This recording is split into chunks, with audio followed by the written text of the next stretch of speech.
Mischa, before you go downwind, can you go through a mark rounding? Like what your process is going through the mark? Around the mark? What do you have to go into weather mark? Like a weather mark? From upwind to downwind, what that process is to set up to go downwind? Sure. Does he switch? What's that? He said, do you do that? Do you do it all the processes to go down? Like when I was crewing yesterday? But then I said to him, we switch sometimes. Yeah, it depends a little bit. Like if it's really light, there's a helm, you sit there. It's really easy to just pass the tiller and the main sheet to him, and you're sitting there anyway by all the controls. So it makes more sense if the crew comes in. First of all, it's always in your way because you're sitting there as a helm, and then he wants to come in right at the spot where you want to sit.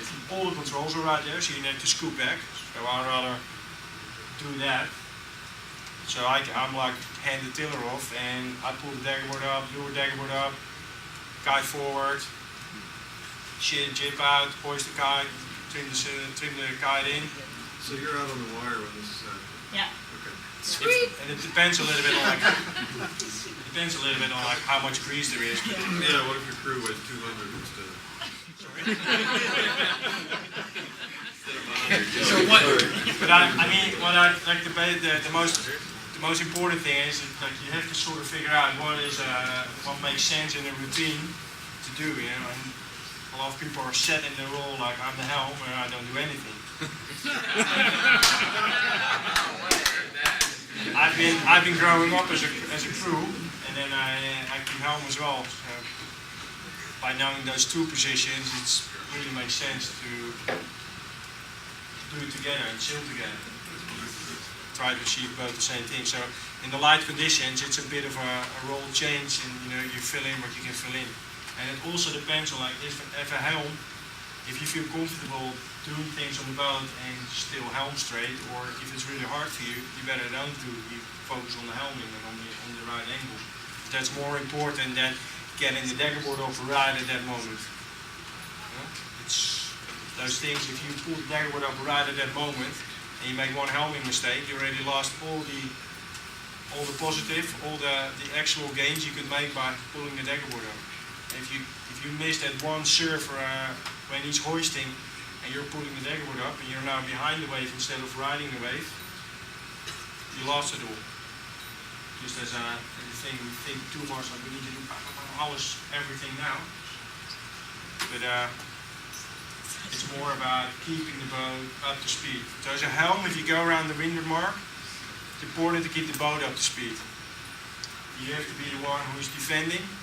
You go around the mark and you maybe a boat right behind you or a boat right in front of you, and you want to be able to sail your lane after the mark. So your helm, your main sheet needs to go out.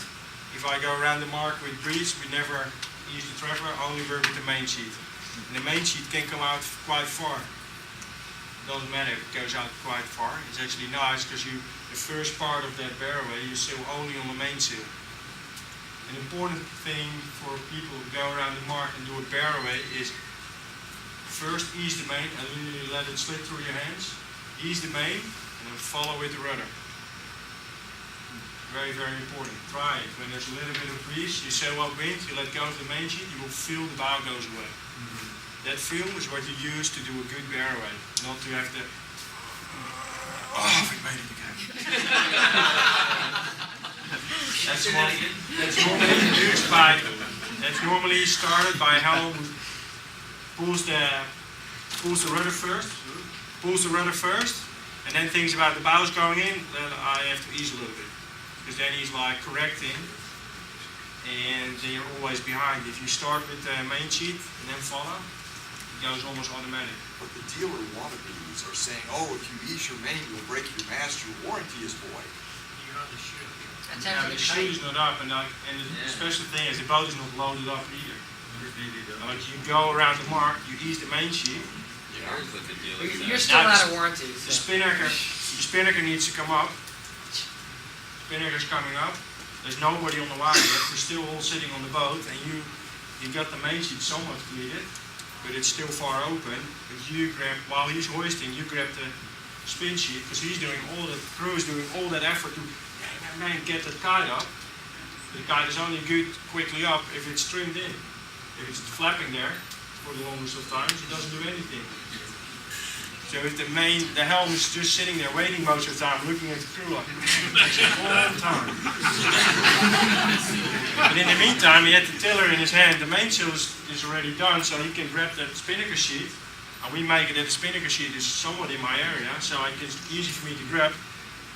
Put the tiller underneath your arm. It's important because that main sheet you can still steer, and you got an extra hand to give the main sheet to. Right? Like lasers, it's a no-brainer, but these people think like, I got to hold this thing and I can't do anything else. Yeah, or grab your teeth. There's several dentists here who I have you as a customer, but they say it's no good for your teeth. So you put the tiller underneath your arm and you free up this hand so you can actually trim and work that rope. And you keep looking. Most of us have like either you have a mark or there's a tapered spinnaker halyard. You can see that mark coming down to the cleat and you see like the guy is almost there. Bang, I see it on. And you start to sail the boat 70% of the speed. And in the meantime, the crew has time to do maybe the leeward board, to do all the other settings. And then when he's ready, takes over the sheet. So you just said that getting the kite up and full is way more important than the Cunningham and the rotation. I mean, like, it's 21 square meters, which we just hoist extra. And it probably doesn't show now, but you can see it, the speed is straight away. As soon as you got the kite full, the speed goes up double the speed.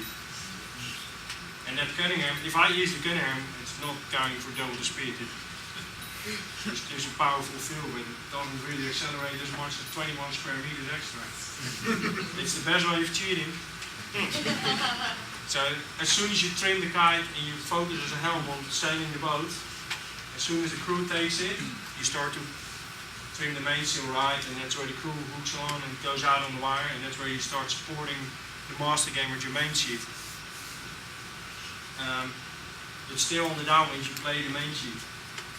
It's not advisable to like fully let go of it, because that makes the mast unsupported and it can break, but you can definitely play with it.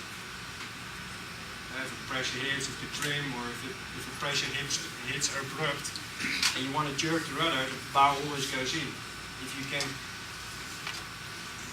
give yourself a bit more time to steer down, and that's by the boat starts to lift, so you want to steer down too quickly, you give a bit of main sheet, now you can make a longer turn, and the boat is actually accelerating in the turn and it's not sticking the bow in.